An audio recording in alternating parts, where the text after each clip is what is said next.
Lindeman, thanks for taking the time. You split the squad, went to Texas Tech last week, as also CU Boulder.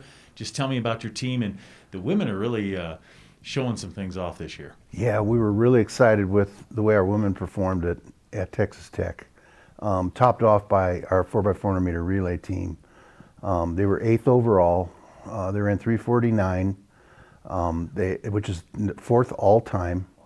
Right now it's also 4th in the Mountain West Conference. And we really maybe didn't have our best 4 even on it. It's a deep relay team. We have a pool of 6 women we can draw from. It's exciting. Michelle Roca is running fabulously. She had a PR in the Open 400. Grace Presh opened up her season. Taylor Rio, our outstanding freshman, ran 57, and then they came back, and 3 of them ran in the 56s in the relay. So we're excited about that relay. We're gonna in the coming weeks we're gonna give Katie Thompson a shot on that relay, and Grace Presh a shot, and we're gonna see who our best 4 are, and make a big run at being all conference in the Mountain West 4 weeks from now. What do you attribute the sprinting success on the women's side to? All of our sprinters really train as quarter milers, and so they've got a good speed endurance base there, and they're tough. And when you run a mile relay, a 4x400 meter relay, you run with your heart. So many of my teams have heard this through the years. You run with your heart, not just with your legs. And our women and our guys on that relay are mentally tough. And we have a culture for the 4x400 meter relay that everybody on the team is dying to run it. And sprinters, hurdlers, decathletes. We had 2 decathletes run on the men's team this last Saturday, and both ran really well in the 49s. So it's a great culture in the 4x400 meter relay, and it's the closing event of every track meet, and so it's a nice way to close the meet on a great run. Yeah.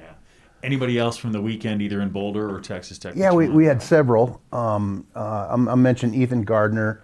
He had a seasonal best in the pole vault. He's struggled with some injuries and illness, and so he's vaulting where he was a year ago. It was fun to watch him compete, and he looked really good. We think he'll be going 17 in the coming weeks, so that's really encouraging.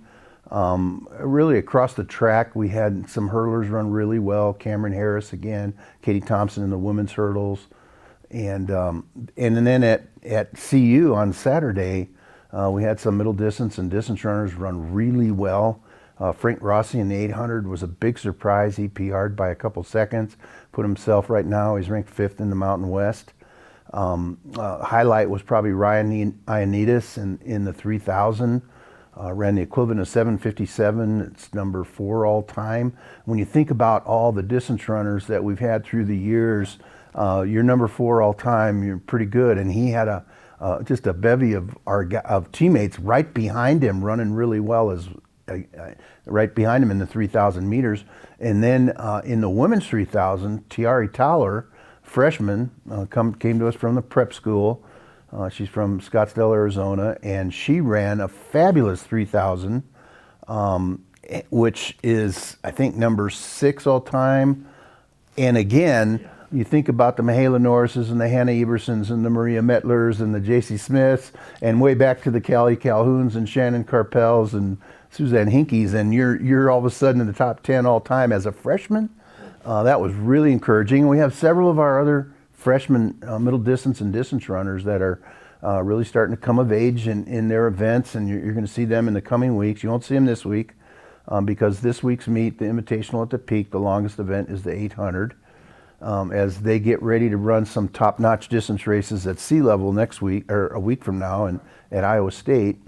And so the Invitational at the Peak this week. Last year, it was the championships at the Peak because we didn't have a conference meet, neither did the Pac-12, the Big Sky, the WAC, and so on. And so if you remember, we had 20-something teams here, including just about everybody from the Pac-12. And this year, it'll be a little bit smaller meet.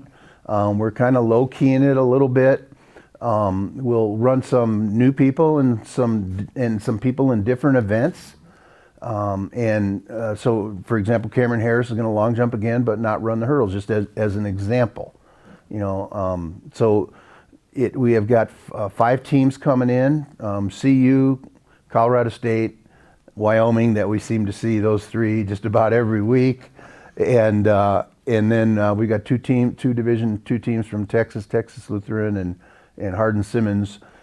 If you remember back in December, Hardin-Simmons got halfway here and had to turn around because of some COVID issues, and so we're glad to have them coming this week.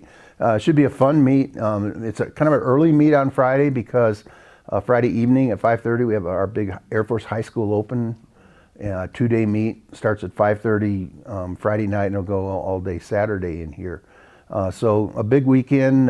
We're going to showcase our facility and our team and to these, last year, or the last time we had the meet was in 2020. We had about 750 high schoolers.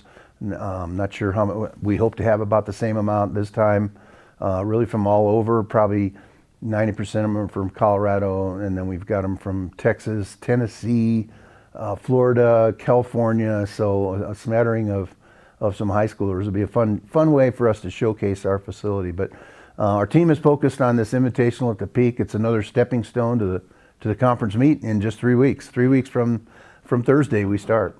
Yeah, exactly. You mentioned like moving some people around, maybe letting them do something they haven't done before at this event.